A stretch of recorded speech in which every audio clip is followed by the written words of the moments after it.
the First World War. It starts with literally horses and carriages and ends with tanks.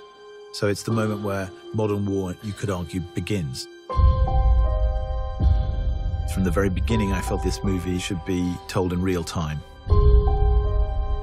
Every step of the journey, breathing every breath with these men, felt integral. And there is no better way to tell this story than with one continuous shot. 3, 2, 1, go, go!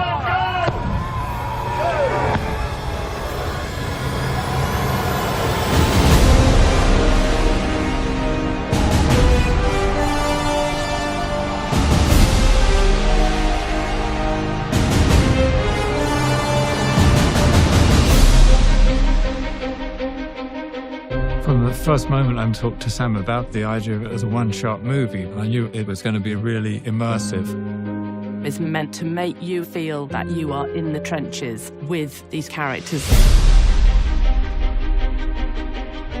The film in itself is a slice of time. These two young men get sent on a mission to deliver a message to stop an attack. So they've got to cross into enemy territory on a race against time to deliver a message that will save 1,600 lives. And the camera never, ever comes away from the two characters. There's always that sort of get-out-of-jail card that you have with the movie. Well, you know, we might be able to cut around this, or we might take that scene out. That's not possible on this film.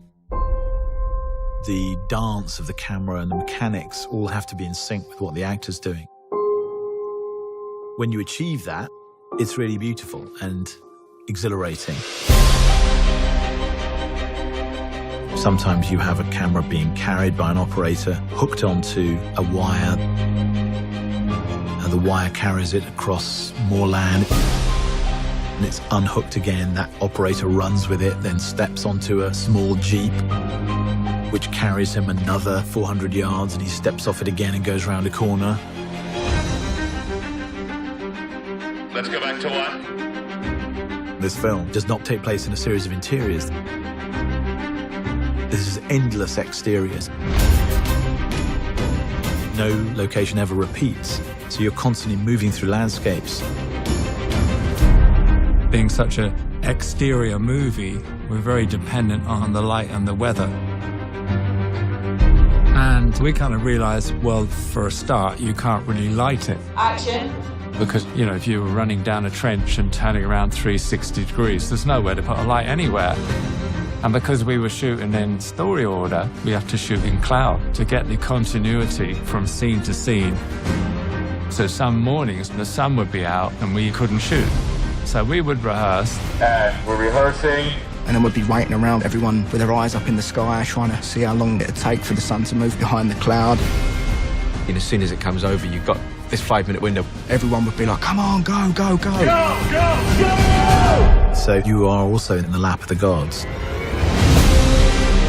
It's like a piece of theatre every take. Once it starts, it can't stop. If something goes wrong, you just have to keep going. Until you actually see it on a screen, you don't really realize how immersive it is and how that technique kind of draws you into it. For me, engagement is very important. And that is behind the way in which we've decided to shoot this film. I wanted people to understand how difficult it was for these men.